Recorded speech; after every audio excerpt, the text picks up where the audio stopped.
Just Some Podcast Media. The thoughts and opinions on Just Some Podcast are of the hosts and guests and do not represent the views of organizations that employ them or they volunteer for. They are also not responsible for spontaneous black holes or nuclear wars that may occur. You have been warned.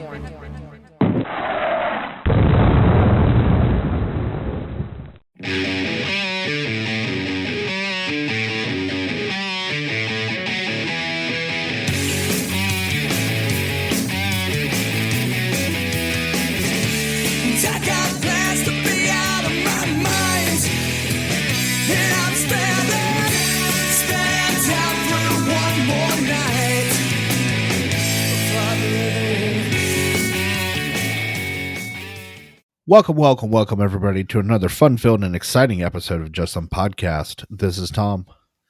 Hey, this is Ben. How's it going, man? Freezing.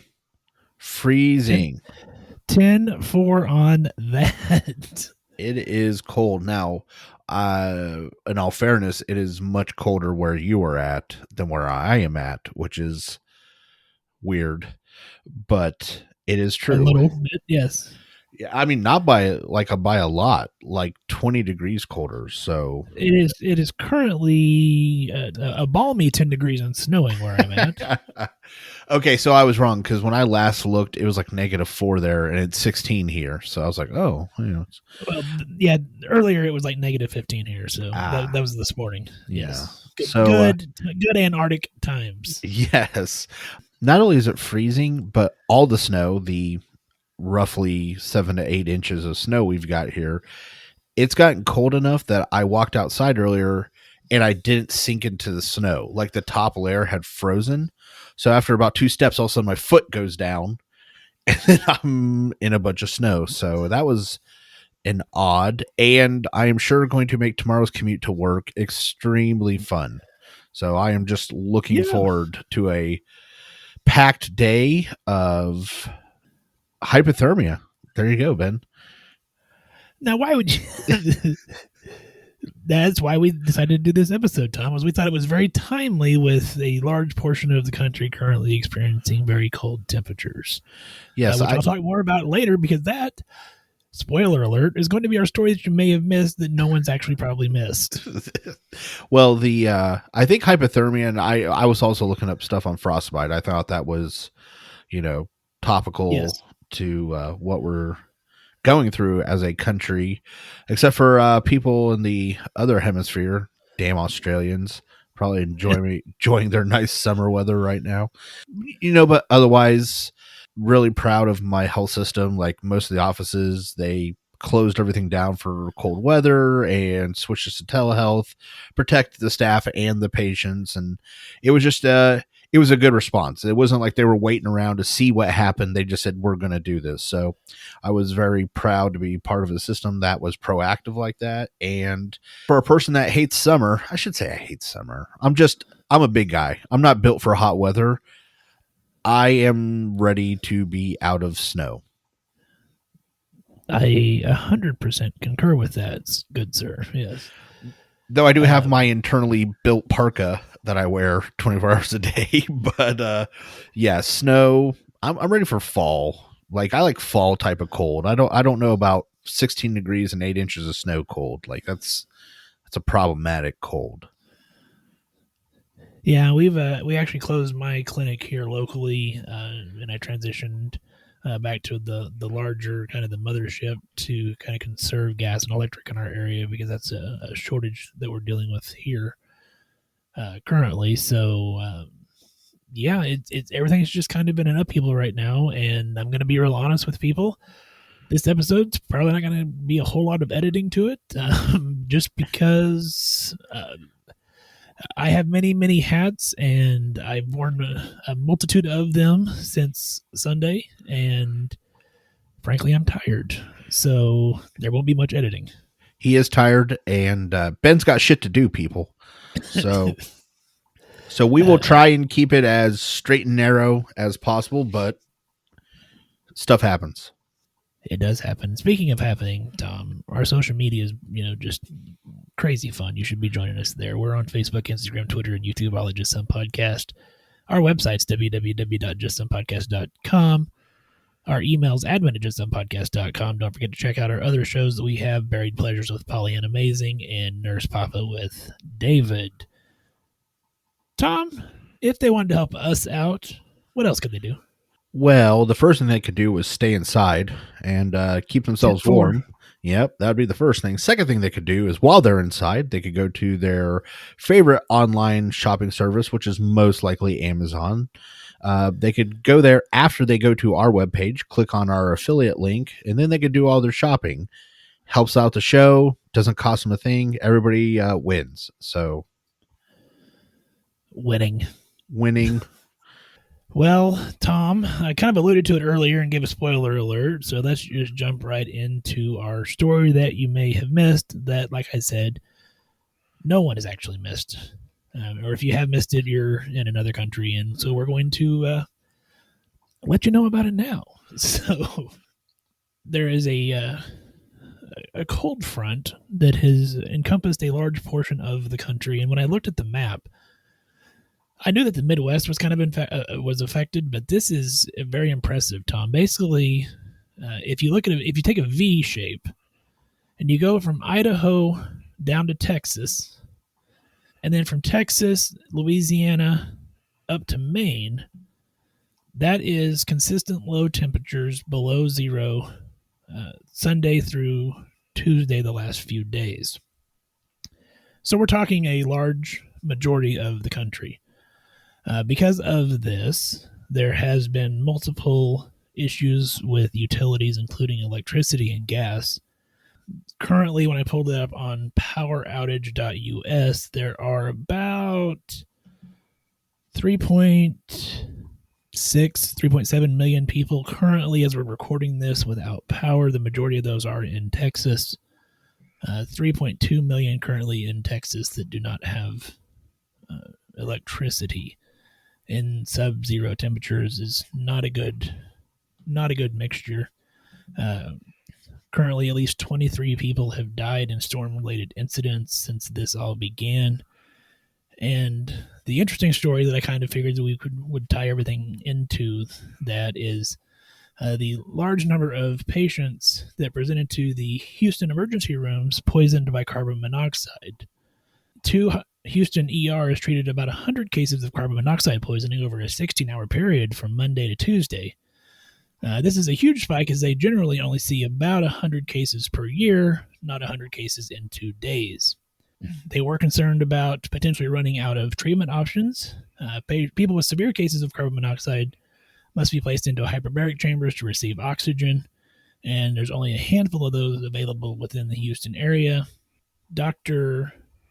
Bendardi and her medical staff, she's an emergency medical physician at Memorial Hermann Hospital in the Texas Medical Center, treated 57 patients late Monday and early Tuesday, half of them children. 25 of those patients needed to spend time in the hyperbaric chamber, and it can only treat 6 people at a time. Most of the poisoning cases stem from people using generators improperly, often keeping them functioning inside garages or close to windows instead of outside. There have also, in the 23 fatalities I referred to, several children from or family from carbon monoxide poisoning, deaths from slippery roads, things of that nature.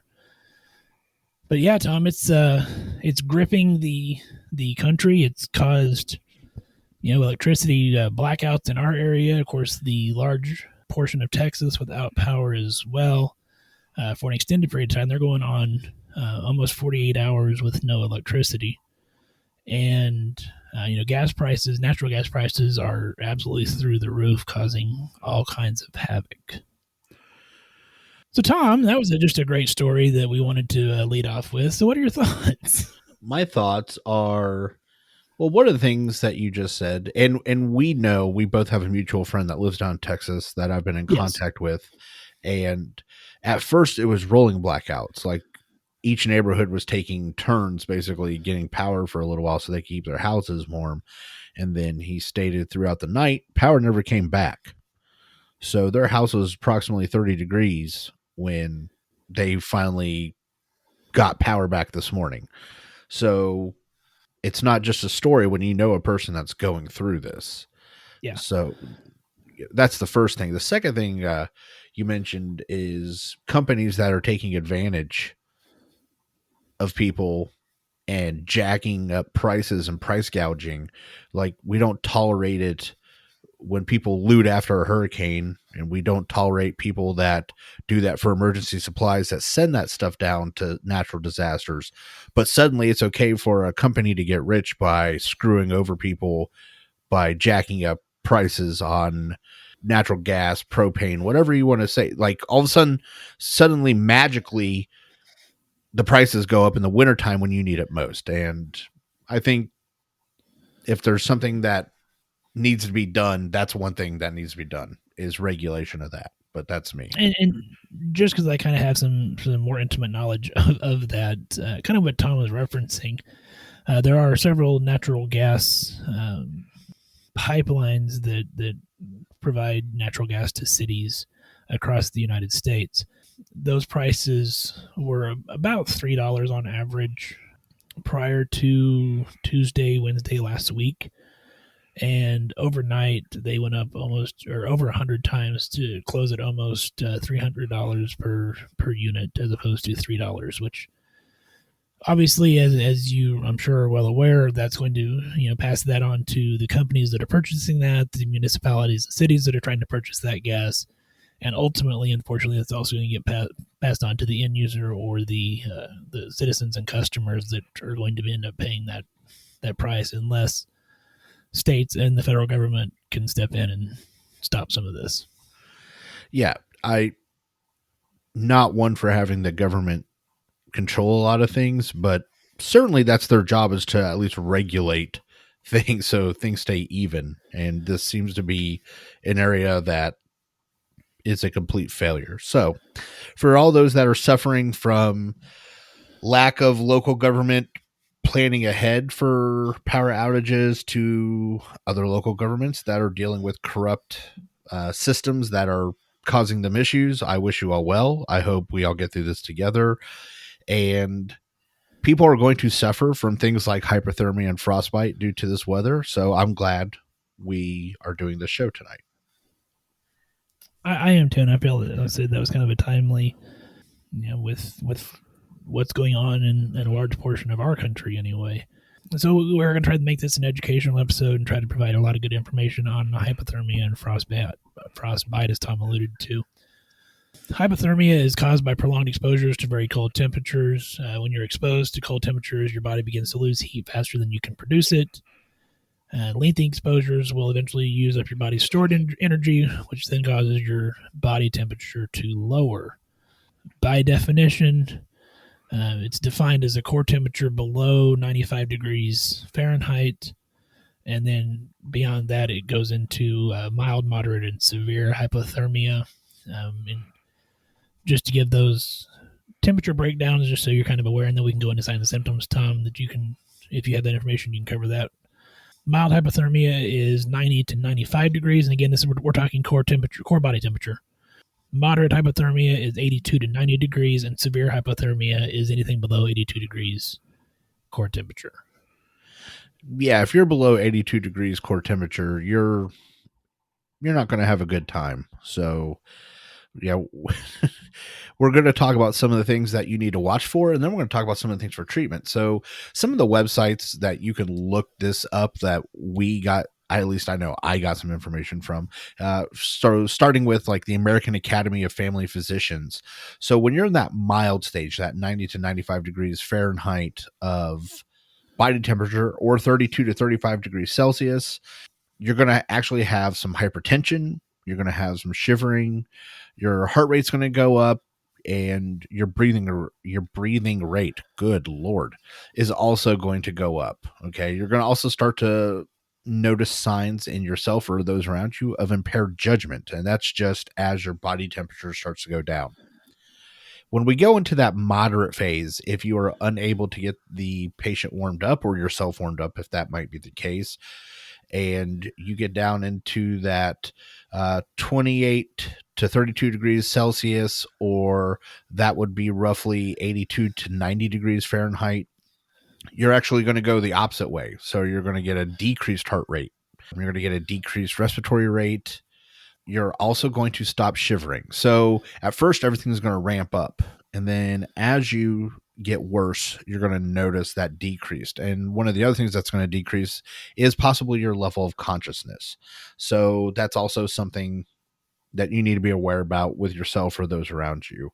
Finally, if you get into that severe hypothermia, it goes a lot worse from there. You become apneic.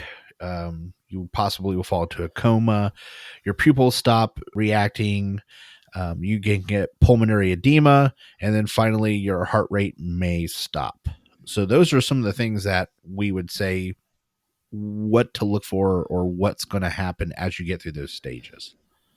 And I would just like to add to that, Tom. I think for our non-medical listeners, so we do have some of those that certainly tune into our show. We appreciate you tuning into us. The big takeaway from that is, between that mild to moderate hypothermia, if you'll notice that significant change. If you're outside and it's cold and you're shivering, okay, you're probably in the mild hypothermia. If you get to the point that you're still outside or you're still in the cold temperatures and you've stopped shivering, if you're conscious enough to notice that, then you need to be aware that that is a significant problem, or that's a problem for the people who are around you if they stop shivering. It's that gradual change. Like all of a sudden you were like, man, like, oh, my skin felt flush and everything. And all of a sudden you're like, hey, it doesn't feel as bad. And I can't remember how to count to 10. That's the sign that it's time to get out of the cold weather. Now, this is all assuming that you're able to. If you're not able to, right, survival is what you have to do to make yourself alive. Okay. But I'm saying, for instance, let's say you're outside doing something, you're shoveling snow, you've been outside for a while. These are the types of things I'm talking about.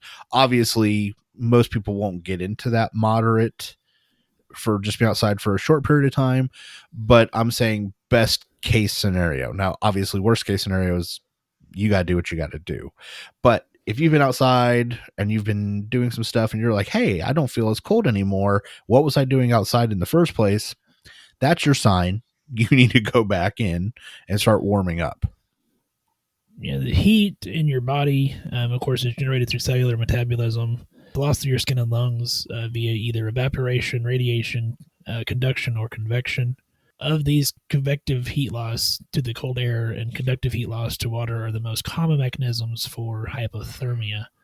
And those who are most at risk are going to be your older adults with potentially inadequate food, clothing, or heating, babies who sleep in cold bedrooms or in houses that don't have heat, people who remain outdoors for long periods of time, and then people who potentially drink alcohol as well during this could be some of those that are going to be more at risk for hypothermia. Yeah, and so you're thinking to yourself, oh, how am I supposed to tell if my baby that can't talk is getting hypothermic since I can't decide if he's getting less consciousness? So honestly, bright red skin is one of the first things you want to look for on a baby. But honestly, one of the more important is you can judge its mental state. You can ask it questions, but is it acting normal? Like if it's usually grabbing for things or looking around or cooing or, however age the child is, if all of a sudden it just isn't moving around a lot, bright red skin, it's not responsive to talking, or it's not acting very alert, that baby is hypothermic. It's time to start warming up. And Ben, one of the things I heard you talk about was drinking alcohol and hypothermia. And they are closer related than most people want to talk about. And there's a variety of reasons for that. But some of the things that you're going to notice with that is poor decision making can be one of the most important, if not key factors for people that are drinking alcohol and outside in cold weather, because they're not paying attention to what's going on or those signs and symptoms we just, we're talking about. Also, alcohol gives you a false sense of warmth. It makes your capillaries flush. And so you're thinking, hey, I'm warm. But actually, all that blood rushing to your skin is actually releasing your heat even faster. And now it's returning cooler blood back into your system, therefore speeding up the hypothermia process. It's also a diuretic. So if you if you find yourself outside around the campfire pissing more, guess what? You're losing heat even faster. So those are some of the reasons that people feel like, oh, I'll just take a shot. I'll warm right up. You're not. You're actually getting colder. So take it for what it's worth while you're sober. I mean, it's hard to be sober while you listen to me talk, but if you are, I would say be aware that you're actually going to potentially make this situation so much worse.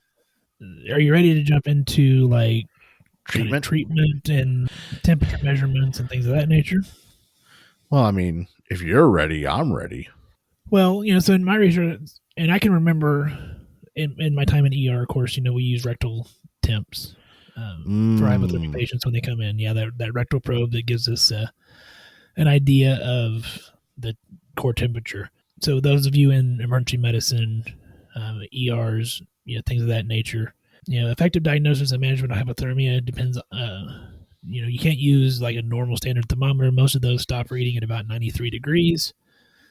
If you have a conscious patient, rectal temperature is reasonable. However, if we're looking at severe hypothermia, particularly if they're going to require intubation, an esophageal probe inserted into the lower 1/3 of the esophagus provides a near approximation to cardiac temperature. Rectal probe readings may rise following peritoneal lavage or fall if adjacent to cold feces. And, the infrared tympanic thermometers are not accurate as well.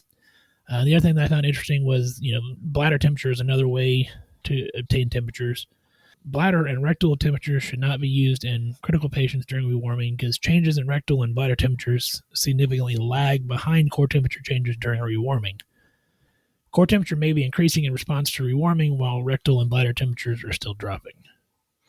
Well, that is always interesting because I know we use the fully temp probes quite often. Now, granted, I mean, not that I can remember the few times I ever saw somebody that was very cold, but to be completely fair, most of the time we saw people who were cold, it was from like post-car accident. So we weren't exactly worried about hypothermia first. We were trying to warm everybody up at that point. So perhaps that's why we didn't take those first measures, but I did not know that those were not recommended for the ER setting. Well, at least in your severe patients. Yeah, fair enough. Laboratory studies that you're going to want to obtain, of course, we're going to look for lactic acidosis, rhabdo, bleeding, infection. So, you're going to want to get your EKG, you're going to want to get your chem panels, your BUN, creatinine, and hemoglobin, your lactate, your CK, your lipase, an ABG as well. Some of the diagnostic studies you're going to want to obtain for your hypothermic patients. Now, that's really good if you're in the ER setting, Ben, but True. I was looking up some of the stuff from the CDC's website, and let's say you're not. Let's say you're not in an emergency room setting, or this is your wife, and you guys have been outside hanging out, and you're like, oh, God, I think she's going to hypothermic. The very first thing we should do with any person that anybody listening to this feels is getting hypothermic is get them somewhere warm. That is literally step one. And I think sometimes people feel like there's some kind of magic this is for the non-healthcare listeners. Sometimes there's not a magic bullet. There's not a medicine we're going to give you. It's literally they're cold, get them warm. I mean, that's step one. Step two is if the person is wet, and that can definitely, hasten the process of hypothermia. Get it off of them. Even if you don't have something dry immediately to put on them, get the cold, wet thing off of them. That's going to be sapping their warmth. So you got to make sure you get that off of them. Also, and we're going to talk about frostbite here in a little while, but the core of your body, the chest, neck, head, and groin areas are the places you want to focus on getting warm and dry as quick as possible. Okay. Your body is an efficient machine. It will not worry about your arm if your heart doesn't, feel like it's getting the right amount of blood. So make sure you're getting core warmth up. Okay. Once the person is stable, assuming they're conscious, warm drinks, not hot, but warm, something that feels comfortable to you would be something that you can start giving. And then after everything is good and warm, then that's when you can start making sure that everything else is taken care of. Now, that's not to say just wrap a towel around their head and don't worry about their freezing, soaking wet arm that's still cold. I mean, you would want to dry everything. I'm saying the core areas of the body, though, are what we want to get warmed up as soon as possible. Yeah, and some of the ways that you can, of course, warm those, if you have blankets, towels, heat, the little hot hands, you can stick those in the armpits and in the groin area. The cliche movie reference of, like the skin-to-skin contact, I mean, that legitimately does. That does work. That's one of the recommendations. Yeah. So even, it's not just a movie thing. It actually does. There is some legitimate medicine or medical information behind that as well. But like Tom said, we're wanting to get that core of the body warmed back up. So again, it's just one of those things that sometimes it's not magic. Sometimes it's common sense. Get them somewhere warm and get the things that are making them cold off of them. That is the first couple steps to treating hypothermia. Now, Ben, I've been in several hospitals, and we usually actually had, they're not warmed like in a microwave, but semi-warmed fluids for introduction into patients that if they were moderate, to severe, we actually you could give them warmed IV fluids. Yeah. ERs that I've worked in, we keep fluids in a warmer, like you said, to administer those.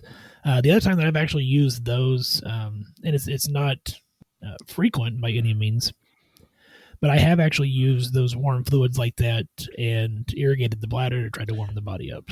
Yeah, I was going to say we've done warm Foley. Which, and for those who are non-medical, that's where we draw up warm fluid into a syringe, we shoot it into the Foley, we hold it there for, 30, 45 seconds, and then we let it drain back out, and then we input more warm fluid directly into the bladder to try to warm the body up. Yeah, sometimes the things that suck will save your life. It's just how it works.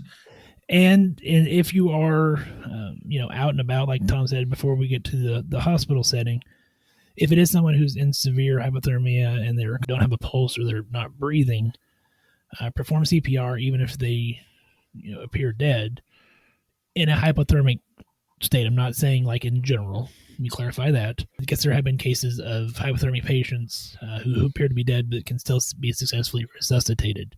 It may just be the cold on their body that's causing that, and once we are able to warm them up, we can get their heart functioning again. Yeah, CPR is definitely important. And again, this is assuming you're not stranded in the wilderness. Right. But call 911.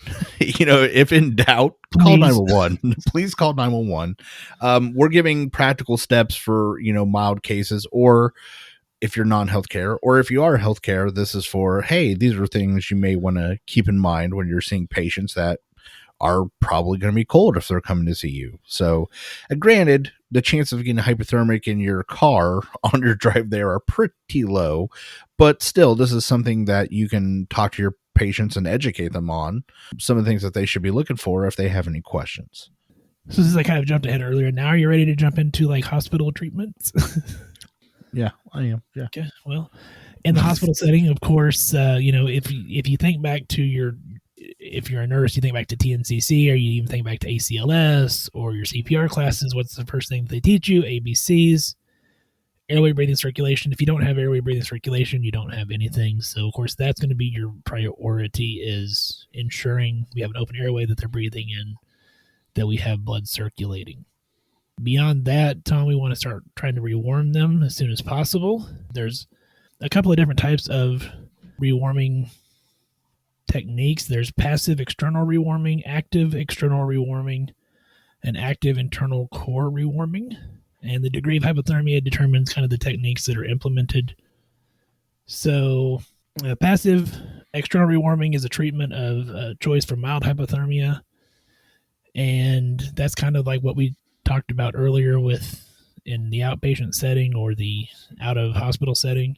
Wet clothing's removed, the patient's covered with blankets, other types of insulation, resulting reduction in heat combines with the patient's intrinsic heat production to produce rewarming. The next one would be like active external rewarming, and that's going to be a combination of like warm blankets, heating pads, radiant heat, warm air bear huggers for those in the medical fields. Of course, we know what those are. We can use those for moderate to severe hypothermia. or unstable mild hypothermic patients, or patients who, of course, fail to respond to passive external rewarming. And lastly is the active internal core rewarming, which we kind of alluded to earlier. It's going to be the most aggressive strategy. So we're going to do, warmed crystalloid solutions. Potentially, there's even discussion of like irrigation into the peritoneum or into the thorax through chest tubes, or extracorporeal blood rewarming or the bladder rewarming. So there's lots of different methods to try to get our patients warm once they come in hypothermic. The chest tube one I was not prepared for. I don't think I've ever seen or heard of someone getting a chest tube for rewarming. Now, granted, I'm not an expert on cold weather medicine, but if somebody said we're going to put a chest tube in, by the way, I'm going to put a bunch of hot fluid through it, I'm like, what? I don't know if that's on the menu for this afternoon, sir. And the big one that I forgot to mention in that was also warmed humidified oxygen. Because we're trying to warm that oxygen up, which is going to go into the lungs, which is then going to try to help diffuse that heat. But yeah, as far as like what you were mentioning there, the peritoneal or pleural irrigation is most likely the one to be used in emergency departments should more basic interventions fail. Peritoneal irrigation can be performed by infusing 10 to 20 mils per kilogram of isotonic saline. The fluid is left in the peritoneal cavity for 20 minutes and then removed. And then pleural irrigation can be accomplished by placing 2 thoracostomy tubes large enough to allow unimpeded rapid infusion and drainage of saline. The recommendation is 36 to 40 French. And one or both hemothoraces. One tube is placed high and interior, the other is placed low and posterior in the chest cavity. Oh, that so we're talking, that's rough. Well, yeah, that's severe, like you're dead. We're trying to make sure you either are dead, you're coming back, or you're not going to die. But my goodness, a 40 French. And it does say reserve this technique for severely hypothermic patients who is not rewarming unless the patient has an alternative indication for a chest tube. Still, wowza. That is some rough stuff. I was like, hey, you had me at bear hugger. And for those that don't know what a bear hugger is, it's a machine that looks like a vacuum cleaner, but it goes in reverse. It blows out hot air. And it's funny because you're thinking, like, even when I first got there, I thought of bears. Like, I saw a bear in my head, but that's not the same thing. But it is a vacuum cleaner that works in reverse. It blows hot air out instead of sucking stuff in. And they have special blankets that you can wrap around you that have tubes that fill with the hot air, so it traps the hot air around the body. So we use those quite often in the ER setting, the night shift nurses are really cold. I've seen those used for warming up field purposes, but but at the same time, it's like, again, not me. I'm a big boy, so I guess I don't, get cold that easy. But yeah, the bear hugger is a versatile machine. It's also one of the few machines anywhere in the hospital you will probably have to track it down if another department borrows it for some reason. So make sure you tag that thing properly. Those are bladder scanners. It's always scanners. Yes. It's always I don't know how expensive a bladder scanner is, and maybe we need to check into that, Tom. But I don't know how there's only one for an entire, I think every hospital has one. Yeah. And you have to trace the damn thing. Like, either they need to buy more or they need to put a tracking device on it. One of the two. Yes, because everybody will say, I'll bring it right back. But they never bring it right back. Never. They never bring it right back. So, yeah, that's fun stories. Beyond that, of course, once we're trying to get the patient rewarmed, our other big concern is with arrhythmias. They can exhibit cardiac irritability. So bradycardia, maybe physiologic and severe hypothermia. Cardiac pacing generally is not required unless bradycardia persists despite the rewarming. You can also get some ventricular arrhythmias, and asystole may be refractory to conventional therapy until the patient has been rewarmed, kind of like we mentioned earlier with, the heart. That's why we're wanting to do CPR in severe hypothermics until they're warmed up. So there are some issues there with obviously with the cardiac side of things. Oh, Ben, the yes, hypothermia. Sir. I'm just It's one of those things. It's like when you think of someone scratching their nail down a chalkboard, you kind of hear it in your head. I feel like I'm getting colder just sitting here talking about all this stuff. I feel colder as well. So, I don't know. I think it's in our head. But besides hypothermia, Ben, and I know we didn't talk about it too much in pre-production, but one of the other big things I would like to talk about is frostbite. Yes, sir. Please do. So let's talk about let's talk about ways to prevent frostbite, because I think most people understand what frostbite is. It's when the skin and sometimes the muscle and tissue under the skin freezes because it got really cold. All right. So here are some of the things you can do to prevent it. And then we'll talk about the signs and treatment. Okay. So the very first thing is, and this is from the American Academy of Dermatology, skin people. So if you're going to trust somebody on how to treat frostbite, these would be the guys to go to. All right. If we're talking skin, that's yeah, dermatologists. That's kind of their thing. So dress in loose, light, comfortable layers. Wearing multiple layers of this. Oh my God. Words are hard. Wearing loose, light layers of clothing helps trap warm air between the layers. It's also more comfortable for you. So if you do start to feel like you're getting too hot, you can take off one layer and still be protected, but be more comfortable instead of just having to take off your coat. Now you're exposing all your skin. That's when hypothermia and frostbite can happen. Second, protect your feet and your toes. It's really important that you wear warm socks and shoes that, if you can, and granted, most of my shoes are running shoes and they're mesh, so you have to be careful. But if you're going to be out in the snow or where they're going to get cold and wet, you have to try and wear something more appropriate like boots, or at the very least limit the amount of time that you're outside, and wear multiple pairs of socks. So keep your toesies warm. Okay. Protect your head, protect your hands. Your hands are also one of the more vulnerable spots. Keep yourself really well hydrated. Okay. Because as we talked about before, that's one of the ways that not only can make you more hypothermic, but it can affect your skin. But probably the most underrated, but also probably the most important, is recognizing the symptoms of frostbite, because the sooner that you are able to treat frostbite, the less damage to your skin, the more likely it is to be successful at treatment. So knowing what you're going to do or what you're looking for is just as important as being able to take care of it in the first place. And I will tell you, Tom, that frostbite is also an effective measure in order to keep your children from playing outside in the negative 15 degree with a negative 30 wind chill weather. Like you tell them they're going to get it? No, I showed them pictures. Oh, that's, yes. I was like, do you want this? No? Okay, well, then it's too cold to be outside today. Do you want to have to give me a high 3 when we have to amputate 2 of your fingers? So... a high 3. Wow. That was the Happy Gilmore. Hashtag high 3. Yeah. Yeah, exactly. There you go. But it wasn't a gator that got him this time. It was himself.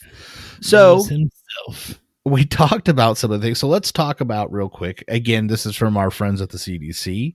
What are some of the signs? So most likely people are not going to get a lot of frostbite. You're going to get some pain in your hands, and you're going to it'll probably look a little red. That's your body flushing blood to this area, because it's like, hey, it's cold there. We need to get that warmed up.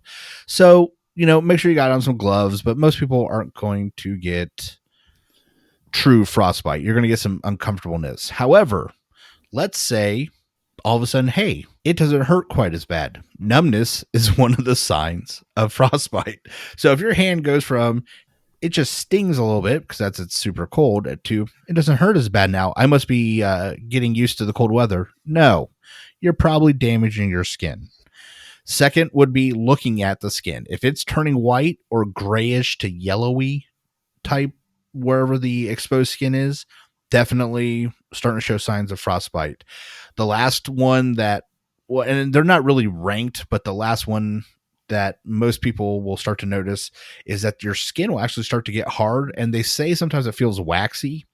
If you're starting to notice that on an exposed part of your skin, guess what? You done got the frostbite. It is time to get that covered and get inside or get to someone for treatment as soon as possible. And I can tell you, even just short times outside with exposed skin can certainly cause you problems. I mean, like, my hands were freezing just like unloading my vehicle and walking from my vehicle to my house, and I'm talking maybe 2 minutes. Well, yeah, outside, and like, I mean, just you can feel the cold and the pain. I did look up a time, and you may have had that already also, in a wind chill of minus 16 degrees Fahrenheit. Frostbite can occur on exposed skin in less than 30 minutes. Yeah, and again, I'm not saying that you can't get it extremely fast. What I'm trying to point out is if it's still hurting, right, while that sucks, it's still actually a good sign. Like, you look down, it's beet red, it hurts, it feels like pins and needles. Believe it or not, that's a sign that the skin is fighting off trying to be cold. It's when all of a sudden you're like, hey, does it hurt so bad anymore? That's not good. Like, that's actually the opposite of good. So what do you want to do, Ben? What do you think the first thing you want to do if you feel like somebody is getting signs of frostbite? I want to plunge those cold extremities into warm holes. Whoa, what? I was just trying to be, I was being a smart ass. That's a whole different episode, Ben.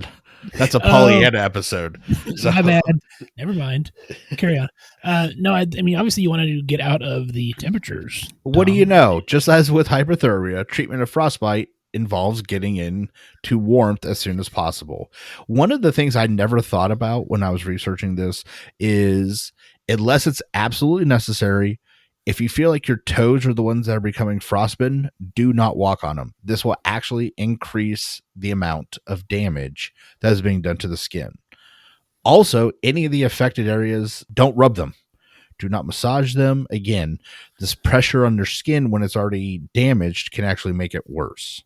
And that's something that I think you see a lot. Like, again, I hate to go back to like the movies and the cliches, but I mean, that's the one thing you see is like, they'll grab their hand, like, they'll grab someone else's hand and they'll like, and let's warm them up. Like, okay, you're actually potentially doing more harm than good. Yeah, now their skin that's extremely fragile is just getting the crap knocked out of it. Right. Yeah, that's the opposite of what we want to do with someone that's suffering from hypothermia. And another thing is actually doing too much to help can actually make things a lot worse. And what I mean by that is, you do want to try and warm it up. So if, like we said before, if you can get blankets or something like that, that's great. Don't think if a little is good, a lot is better. So hot water, not good. We don't want hot. We want warm. Okay. Hot can actually burn and cause more damage to skin. Some of the other things that I saw that I was like, no way, but it's had to have happened. Like the CDC didn't put this out as a warning for nothing, but heat lamps, putting them near fireplaces, stoves, radiators, not good, because that person probably can't feel anything, and you are likely to not just damage the frostbitten skin, but also burn them. So now they got frostbite and burn damage. I think I have a good analogy for you, Tom, and this popped in my head, and if you don't like it, I'll take it out of the show. I already like it. Picture a frozen burrito, Tom. Frozen burrito. Chimichanga? Chimichanga, that's fine. Yes. Frozen hard and solid. Think of that as like your frostbite skin, your frostbite finger. It's a very large finger, but a finger nonetheless. If you warm that in the oven in a controlled environment, you're going to warm the entire burrito or chimichanga. If you take a flamethrower or a butane torch to it, and you just heat the son of a bitch on the outside, when you bite into that, it's still going to be frozen on the center. Wow, I do like that. I don't know. We should really get a dermatologist to assess accuracy on this, but I do like the chimichanga rewarming method, because you're right. We want to do a slow, even, non-burning process to heat the person or affected areas of skin up. The minute you apply too much heat, you're going to burn and damage that one spot, and then the rest of you is just going to be cold. So, man, you just amplified their problem. So let's try and avoid that. I want everybody to feel like they're going to be helpful. So that's why we're trying to teach you the best ways to be helpful. Don't burn their chimichanga. All right. Maybe if that's, you know what, Ben, someone's going to write us an email and it's going to be like, you know what, my friend, I thought they were getting frostbite and I microwaved some water and I was going to stick their whole hand in there. And then I thought, Ben and Tom said no. Don't burn that chimichanga. Don't do it. So, Ben, you might have saved someone's burrito forks, or what we call fingers, and now they're going to know better. And the world is a better place now because of Ben. So thank you. It's just 5 chimichangas right there on your hand. five chimichangas and a salsa wrap. That's what I call my palm, because that's where most of the salsa is going to go. So, well, Tom, what else can they do to help with frostbite? Or, obviously, I mean, the pictures that you see online are pretty grotesque, especially when you look at like the severe frostbite where, we see like necrotic tissue and things of that nature. But from a healthcare standpoint, then what are some things that in a clinic or ER that we do for frostbite? Well, again, you pretty much already said it inadvertently, which is we want slow, even, non-burning rewarming. So you can submerge, like, let's say, because the most likely affected areas, and it can be anywhere in your body that's exposed to cold, but let's face the facts, your hands and your feet are the most likely to be damaged from frostbite. So while we don't want to rub it, we don't want to massage it, submerging it into warm water, or if you can heat up water and place it in a washcloth or something and then apply that's the number one thing. All right. So while we don't want anything cold and wet on affected skin, we do want warm and wet. That is a-okay. All right. So the wet's not the problem when it's not cold. That sounds like a Pollyanna episode. Is what you Yeah, man. See, I knew no matter what I said right there. Now, here's the thing, though. It's going to take some time, all right? And I don't have guidelines on time. But what I'm going to say is after you've had their affected area, we'll say a hand. Let's just, for argument's sake, say their left hand. So you got their left hand, you've put it in water, you've wrapped it in warm washcloths. If they do not start to feel sensation, and at first it's going to likely be painful, it's going to be that pins and needles, like it was asleep and now it's coming, awake. If they're not starting to feel that pins and needles sensation, or they don't feel more comfortable with moving the joint, or, and this is another warning sign, the skin actually starts to turn gray, this is not working. You have got to get them to an emergency room as soon as possible for more advanced treatment than you can provide. But that's honestly the first couple steps. But honestly, the most important steps for treatment of frostbite are: 1, don't get it. Make sure you wear dry protective clothing, you don't expose your skin, and if you start to feel like you're getting signs of it, you get it rewarmed. That's the first one. The second one is if you feel like you have moderate or worse frostbite, you got that waxy skin, it's hard, something like that, go get treatment right away. Don't wait.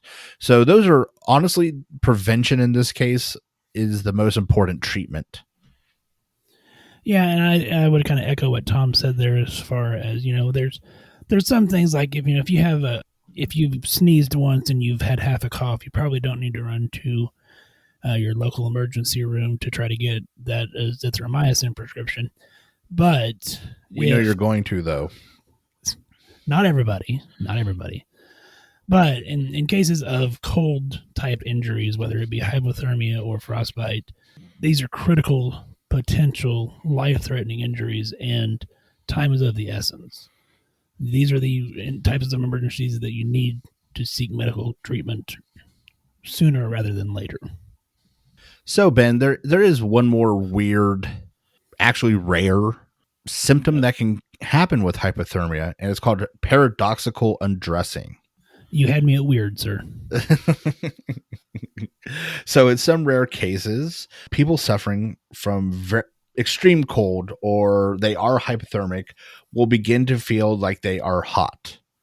And it is not uncommon in severe hypothermia cases where the patient is most likely dead when rescue or emergency services crews get to them, to find them naked. So that is not really something you can treat, Ben. I just thought that was a weird symptom that we might want to talk about, because I got to tell you, if you've been outside freezing your ass off with somebody for, we'll say, 6 hours, like you are trapped in a car, you know, something like you're lost in the woods, and all of a sudden they go, man, I'm really hot, and they start taking off the parka that's been saving their life, guess what? You got problems. So the other thing you can do then, Ben, if it was me and you, I would just let you go and I would take your coat. So now I got 2 coats, because one of us has to live, Ben. One of us got to live to tell the story. One of us has got to move on. You're going to be my Jack and I'm going to be your Rose, and I'm going to survive. But I suspect it's going to be awkward for you sitting in an abandoned vehicle for numerous hours with a naked man sitting next to you. So you do have to live with that. Well, you'll be dead, so I'll just talk to you at that point. But yeah, so paradoxical undressing is one of those weird things, and I honestly wasn't able to find out any really good information on why they think it happens, other than possibly it's your body's last ditch effort of like trying to rewarm itself. And so you go, hey, your brain is like, nope, you're warm. And so you start taking your clothes off. I don't know what other reasoning, and I can't find anything else on it. So it is just one of those like, hey, sometimes this happens to people. Now, that does not mean if you see somebody or know somebody that had hypothermia, that had paradoxical undressing, that they died. I'm just saying it's a pretty good chance, though, if you are dealing with somebody that had severe cases. Yes, if you got severe, now it could happen. It did not specify when I was looking up stuff on it that it has to happen in severe. I'm just saying, if you are a severe hypothermia and you get into paradoxical undressing, probably bad. Maybe if you're in the light or moderate cases, you know, it does alter your consciousness levels, you know, maybe not that bad. Just got to tackle you then and put you back in the car. But, you know, but if you've been outside for 5 minutes and you come back inside and strip your clothes off naked because you think that you're having this rewarming syndrome, then perhaps we need to get Eric involved in a consult. Yes, that's a whole different problem. And you know what? One last thing, and we didn't really plan on going over this, but since you talked about that, stories we may have missed, I actually looked up some stuff on carbon monoxide poisoning. Do you want to go over that real quick, or nah? Yeah, go ahead, sir. So, I mean, they're a captive audience because, you know, 2/3 of the country is currently holed up in their house. So they have nothing better to do than listen to us. They don't have anything better to do than listen to us. So if you are thinking about, if you are using a heater that was not made to be used inside, or any sort of generator, and that includes grills, okay, so you don't want to be using charcoal grills or anything like that inside, some of the first things that you want to watch for is dull headache, shortness of breath, weakness or fatigue, or dizziness. Those are the first signs like, hey, something is not right in here. If you continue to be exposed to CO or the carbon monoxide, nausea or vomiting, visual disturbances such as blurred vision, and difficulty concentrating can shortly ensue after that. Any of these signs that make you feel like you are possibly having carbon monoxide poisoning, obviously, we want you to get to an emergency room as soon as possible. Yeah, and to kind of piggyback on what Tom said there, you know, we understand that, like I said, a large portion of the country is currently in subpar temperatures. And perhaps we should have done hyperthermia instead of hypothermia, Tom, to give them warm thoughts as opposed to cold thoughts. But, you know, here we are. we went wrong. Coin flip was wrong this time. But when you get cold, you can have that impaired judgment. Doing things like starting your vehicle while it's in the garage with the doors down and trying to warm up that way, you know, it seems very innocent, and in a clouded judgment, it may seem like a good idea, but in the long run, you want to try to avoid doing things like that. And one of the signs that if you are the person talking to somebody that you may notice, so one of the outward appearance issues is cherry red is the description we use. Redness to like the face, like the nose, the cheeks, the lips will get this bright cherry red look to it. So if the person you're talking to while you guys are doing hibachi grill in your living room starts saying, hey, I got a headache and I don't remember how long to cook this steak, and you look over and they got cherry red lips, probably are starting to suffer from carbon monoxide poisoning. And carbon monoxide poisoning is not always fatal, obviously. I mean, Christina, actually, from Antidote Stories of Medicine, her podcast, she actually had a bout of carbon monoxide poisoning in her house a couple of years ago now, I think. She talked about it on her show. And, the big thing in the hospital side that you need to remember with your CO patients is the oxygen saturation will lie to you, because it can also pick up that carbon monoxide molecule as opposed to just the oxygen molecule. And for these patients, they need high flow O2. We're talking non-rebreathers to try to repair the gas exchange with oxygen as opposed to the carbon monoxide. So yes, this is definitely a case of if you are the clinician taking care of a patient with suspected carbon monoxide poisoning, you treat the patient, not the machine. So if the monitor's telling you, oh, they got 98% oxygen, but they don't know where they're at, their face is beet red, they've been obviously exposed to carbon monoxide, get an ABG, because guess what? And ABG says that ain't right. Yeah, exactly. So again, and this is a good basics. Remember, you treat the patient, not the monitor. So I don't care what the monitor says. If they're acting like they're O2 impaired, it's likely because they're O2 impaired. So make sure you do that. Well, Tom, anything else that you want to say before we wrap up this episode and do our social media stuff again? I think we provided a lot of great information. Well, I'm thinking. I'm sure I got great thoughts. No, you don't. Let's see here. Oh, Lord.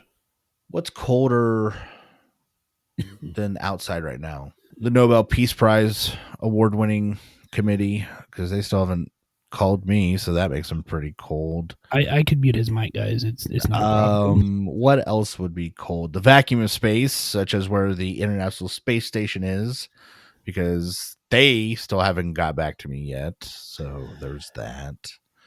On that note, you can find us on Facebook, Instagram, Twitter, and YouTube at Just Some Podcast. Our website's www.justsomepodcast.com. Our email, if you want to be on the show or you want to talk to us, admin@justsomepodcast.com. Tom, that wraps up our hypothermia episode. Of course, our area is going through a lot of this. I know, we have friends and I have family in Texas that are deeply impacted. Actually, while we were recording, another good friend of ours, Greg, that's been on our show, was messaging me in regards to stuff that's going on because he lives in Texas as well. So, our thoughts are with everybody that's dealing with this. Try to stay warm. Try to do what you can. Know that there are people working in the background to try to restore those vital services to you, whether it be gas, electric, whatever. Try to make good choices and be safe. Beyond that, man, have a great week and try to stay warm. And Ben, I just want to touch on that again for a second. It's real easy to get frustrated at times like this. There are people that are honestly doing everything they can to make sure that you and your family are going to be safe. Please remember that when you talk to them, because they are working their butts off in most cases. And people that are, real heroes like linemen that go outside in the cold weather and get electricity to your house so that you can have heat, or, people that work on gas lines that are not the money grubbing sons of bitches that overcharge people, but are actually trying to make sure you get the stuff to heat your house. They are out there right now. So I just want to give a real big shout out to those heroes and make sure that people appreciate them as much as they deserve. And I will, the other caveat that I will add to that, Tom, the guys who work on the water, one of the local towns that I live around had a main water break in sub-zero temperatures. I could not imagine being cold. You would talk about hypothermia. And then trying to work on a main water line in the freezing wet cold. Yeah, that. Well, and not only that, but all your DOT departments, the guys that are actually out plowing the roads, laying down brine or salts, currently. I mean, it's easy to take for granted people when you don't see them a lot of the year, but man, they are earning their money right now. So it's just important that we all keep them in our thoughts as well. And I do want to give a shout out to the farmers and ranchers that are out there trying to deal with cattle and things of that nature as well. I mean, I've seen lots of pictures on Facebook of cows that are currently being born in sub-zero temperatures, and them working tirelessly to save the cow's life so that that we are able to eat down the road. So steaks don't make themselves. That is true. Well, they kind of do sandwiches, actually. I would say sandwiches don't, but yeah, steaks actually do kind of make themselves. If you think about it, like steaks have been growing themselves for thousands of years. So to all our steak growers, we appreciate you. Anything else, Ben? No, it's 65 degrees in my house because we're trying to conserve gas. I'm in double layers, and so I'm going to go to bed and get under some warm covers. So I hope everybody stays warm, stays safe. Have a great week. Hey, everybody, like Ben said, stay safe out there. Practice swearing just to pass the time. Lately I see why I am alone. I caught some road rage and I thought of you, and all the many times you say I should have known. Took a class so I could find my G, find mediocrity's the best that I could do. Meant to shower but I slept all day. It takes everything to live the life I choose. Oh, what do you say? I screw up everything again. Oh, what did you prove except there's only more for me to lose? Failure's not the same